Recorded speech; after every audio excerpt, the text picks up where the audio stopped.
Alright, y'all, today we finna react to another movie. Today we finna react to man buys an android to help at home, but it tries to replace his wife instead. If you haven't already, man, like, comment, subscribe, turn on post notifications, and let's get right to the reaction, man. Let's go.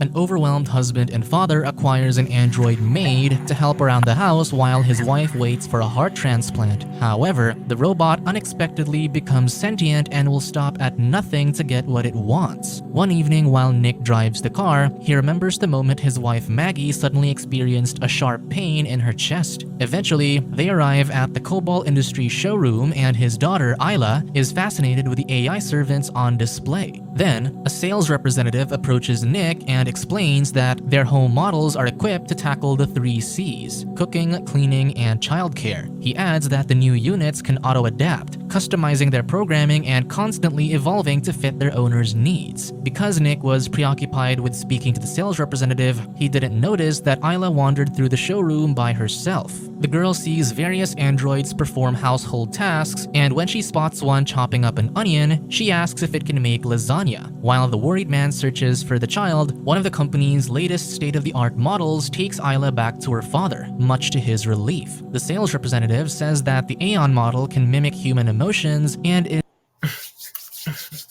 If I'm not mistaken, this lady right here in front of us is Megan Fox. Okay.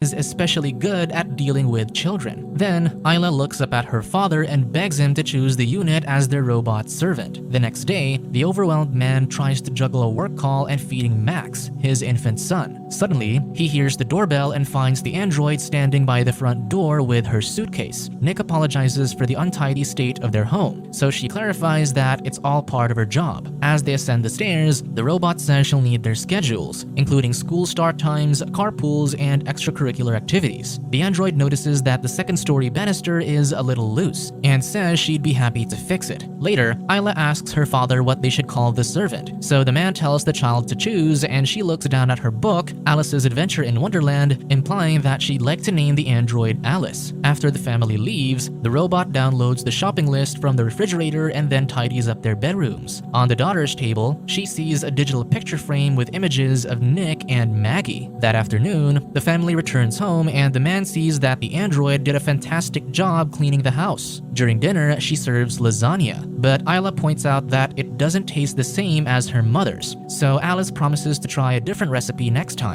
Hours later, the girl sneaks into the kitchen and climbs on a chair to try and reach the cookie jar. From his office, Nick hears his daughter's scream and glass breaking, so he rushes to the kitchen. He finds the robot holding Isla, and the child says she's okay because Alice caught her. The man sees a glass shard lodged in the android's thigh and asks if she's alright, and she calmly says yes. Later, Nick enters a room and sees the servant in her undergarments bandaging the cut. Then, he hands her some of his wife's clothes and she thanks him. He wonders if he needs to take her back for repairs, but she shows him that the special bandage completely fixed the damage in a matter of seconds. Wait, huh? Hey, that's some tough ass shit right there. The next day, the family visits Maggie at the hospital where she's staying while waiting for her heart transplant. To the woman's surprise, their new servant is a beautiful female android. When Isla and Alice head out to buy water, Maggie says she thought they were going to get a robot that looks like an old English butler, so Nick explains that it was their daughter's decision. To reassure his wife, the man jokingly says he prefers warm-blooded women. At work, Nick, a construction foreman, and his co-worker Monty see Lewis giving robotic company executives a tour. Later, he confronts the man in an elevator and learns that they plan on replacing all laborers with androids next week. Even though Lewis assures that he'll keep his job as foreman, Nick says he'll walk away in solidarity with his coworkers. So the boss asks him to think about how risky losing his job would be considering Maggie's condition. That evening, while the man fixes his car in the garage, Alice appears and asks why he didn't eat much during dinner. So he shares that his boss is replacing the entire crew with robots, and he feels bad for his coworkers that he's known for 10 years. The servant assures him it'll be alright since he also chose not to hire a human maid because he knows their only objective is to follow their primary user's orders. Later, the concerned Isla asks Alice about death, worried about what could happen to her mother, so the robot says it's best not to discuss morbid topics. While brushing her teeth, the girl asks why the servant doesn't have to do it, so the android shows her the UV light that kills all the bacteria in her mouth. In the living room, Nick watches Casablanca and calls it the greatest movie ever made. When Alice mentions everything she knows about the film, the man thinks accessing information isn't the same as experiencing the story in real time, so he instructs the robot to delete everything she knows about the movie from her memory. However, he needs to hold the power button located on the nape of her neck for 7 seconds, and he does so. With all information regarding Casablanca erased from her memory, Alice intently watches the film. Suddenly, Nick receives a call from Maggie, who excitedly tells him that they finally found a heart. The next day, the family gathers for the final moments before the woman's surgery. She asks them to leave because she wants to speak to the robot. When they're alone in the room, Maggie tells Alice that if she doesn't survive the procedure, she'd like the servant to make sure her husband doesn't become an alcoholic. She adds that she knows he hides the bottles in the garage. And when the android says she can't go against her primary user's wishes, the woman states that taking care of someone sometimes requires doing something they don't want to do. Unfortunately, the doctor informs Nick that due to a massive storm, they can't transport the organ in time, which means they'll have to postpone the surgery. Later, the husband comforts the patient, but she says she'd like to be alone and that The patient? You mean his wife, bro? Come on, bro. Show some respect, man. they should head home. In the garage, the man drinks booze while fixing his car. Suddenly, the servant enters to ask if there's anything he needs, and he expresses his disappointment at the arbitrary flight regulation rules that could cost his wife's life. In his anger, he tries to throw the bottle, but Alice grabs his wrist, stating that he might hurt himself. As the man touches the robot's arm, he's surprised to feel a pulse. So the android explains that the sound of a heartbeat is comforting to a baby, and she takes his hand and places it on her chest. While feeling the mechanical beating of her heart, he shares that they had to give the organ to someone else, and it's like they ripped it out of Maggie's chest. Because she notes Nick's body response to her touch, Alice slips her hand down his pants and says she can help him feel better. Even though he likes the sensation, he thinks it's inappropriate and quickly leaves the garage to clear his Hear me out, right? As soon as you say I can help you feel better, bro, my pants is gone. Magically disappeared, my nigga. Listen, bro, that android getting cracked. I don't give a fuck. clear his head, the man goes on a jog, but he ends up fantasizing about making love to the robot. The next day, Nick visits Maggie and she gives him advice for when their children become teens, but he doesn't appreciate how it seems like she's resigned to her fate. That night, he tucks Isla into bed and realizes that Maggie's pictures were removed from the digital frame. He finds Alice standing next to Max's crib, and the man confronts the servant about the pictures. She explains that she removed them because they were making the girl sad, but he orders her to put them back. At the bar, Nick listens to his friends complain about how they're having difficulty finding jobs because everyone's choosing androids over human laborers. Later, Monty takes the group to the construction site to retrieve his tools, which he forgot after getting fired. However, to the man's surprise, his friend opens the shipping container by typing in Isla's birthday and bashes the android with a bolt cutter. Nick exclaims that the unit has a built-in surveillance system, so Monty nonchalantly says they'll just have to get rid of the evidence. When he returns home, the man cleans up in the shower and he's startled by Alice bringing him a towel. He sees her wearing Maggie's robe, so she explains that the smell calms Max, and she assumes she had permission when he gave her his wife's clothes. Nick tells the android to take it off, which he immediately does, revealing skimpy undergarments underneath. The man says he needs to check on the kids, but Alice grabs his arm and gently pushes him back onto the commode. He says he can't betray his wife, so the robot takes the ribbon from the robe and fashions a blindfold over his eyes. Then, she changes her voice to Maggie so Nick can imagine that he's making love to his wife. The next day,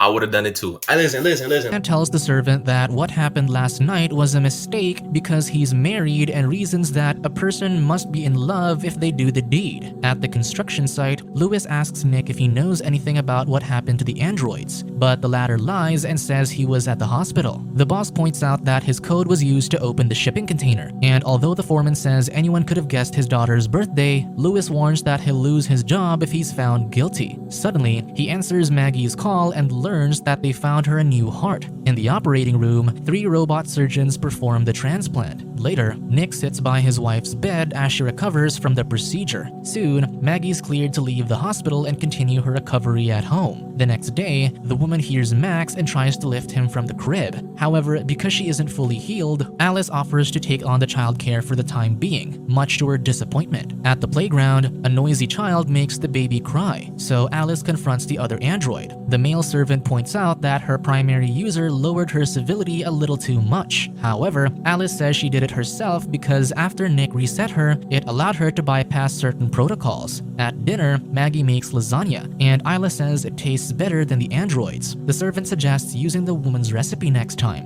but she says it's a family secret. Because she still suffers from dizzy spells, she excuses herself and says she'd like to head upstairs and lay down for a bit. The next day, Maggie hears Isla begging the robot to get off of her, so she runs out of the room. However, in her hurry, she grabs onto the loose banister and falls to the landing below. She realizes her daughter was only playing with a servant, and the android asks if she needs to call the doctor. However, the woman says she's fine, so Alice effortlessly picks her up to take her back to the bedroom. That evening, Nick hears Maggie reading Isla a story, but when he enters the room, he sees that it's actually the robot imitating his wife. The man tells her to stop because the mother can do it now that she's home. So Alice says she only took on the task so Maggie could rest after falling down the stairs. Confused, Nick thought she already fixed the banister, but the robot responds with a smile and says she'd be happy to fix it again. To lift his wife's spirits, the man prepares a romantic dinner for two in the backyard. Later, Hey man, W husband, man. W husband.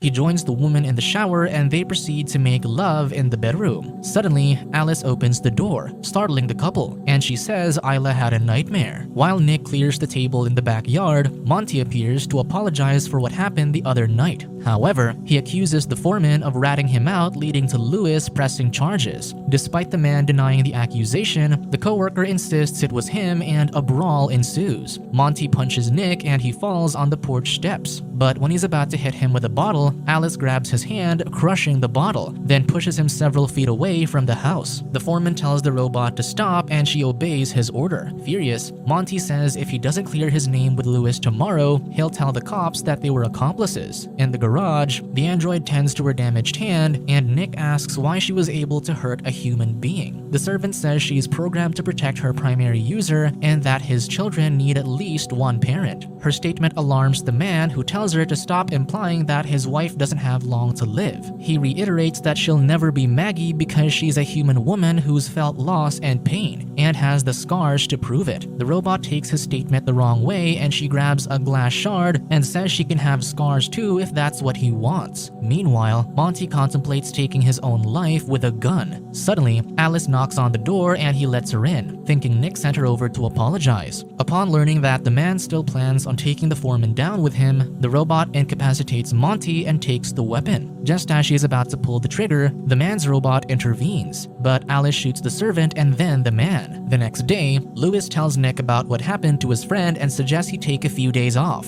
That evening, the robot enters the bathroom while Maggie's in the tub and mentions how Nick seems stressed lately due to raising his children and his wife's illness. She suggests fulfilling the man's physical needs while the woman is unable to, since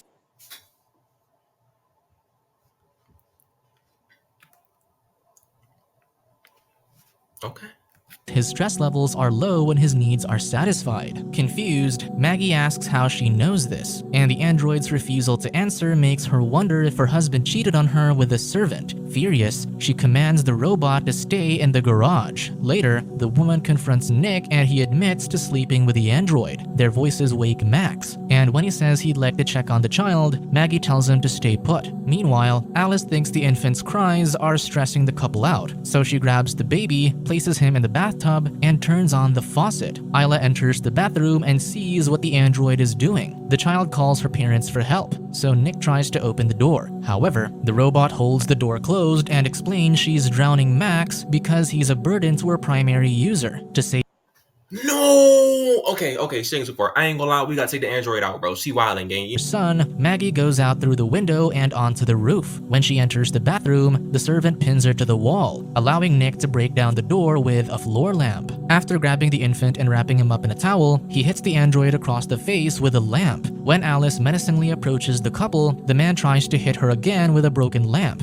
but she grabs the end. Suddenly, Maggie tells him to let go of the rod and she plugs it to the outlet, electrocuting and incapacitating the servant. Later, when the paramedics arrive, Nick tries to apologize for everything, but the wife says it might be best if she heads to the hospital with the kids and he stays behind. Meanwhile, in the lab, Lila and John work on the defective android to figure out what went wrong. the woman checks the codes and sees that the system selectively purging its own memory and commands. Suddenly, the rogue computer starts replicating itself onto the servers. Seconds later, a blonde-haired Aeon model unit rises from a table and kills John and Lila, implying that she downloaded the defective system before they could stop it. In the hospital, despite the robot doctor stating that they can take Max home, Maggie prefers to stay for the night. At a bar, Nick changes his mind about his drink and he slides it to the end of the table. Then, he hears Alice's voice quoting Casablanca, and to his horror, the damaged android takes a seat across from him. She insists that she was only protecting her primary user when she killed Monty, and he counters that he doesn't need her help with anything. The man tells her to stay away from his family, but the robot says it's too late because she is already at the hospital. Nick tries to leave, but the robot grabs his arm and forces him to sit back down. Because he knows the android's stronger than he is, he begins saying the things Alice wants to hear. To get her to let her guard down, he gently touches her arm, then her chest, and in one swift motion, he rips the memory cord from her head. In the hospital, Alice, her memory now in the blonde android, tries to lure Isla by imitating the mother's voice. Fortunately, Maggie finds the child in time and they hide in the nurse's station. Seconds later, the robot kills a nurse, takes her keycard,